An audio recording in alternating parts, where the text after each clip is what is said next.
Svih 11 ulica očekujemo da će se završiti tu negde do sredine ili kraja marta.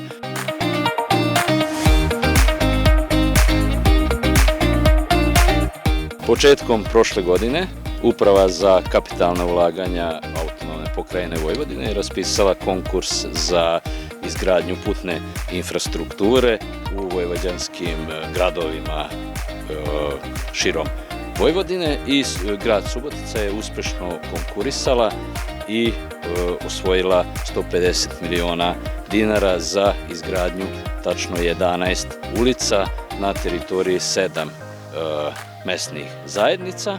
Tih 7 mesnih zajednica su Željezničko naselje, Kertvaroš, Mali Radonovac, Mali Bajmok, Novo Selo, Peščara i Zorka, gde se nalazimo trenutno na obilasku završetka radova Balzakove ulice, koja se ostvarila na 1130 metara. Radovi su približno 28 miliona dinara što se tiče same Balzakove ulice, a 150 miliona dinara je ceo iznos u svih tih 7 mesnih zajednica, gde će se približno 3,5 kilometara novog asfalta izgraditi.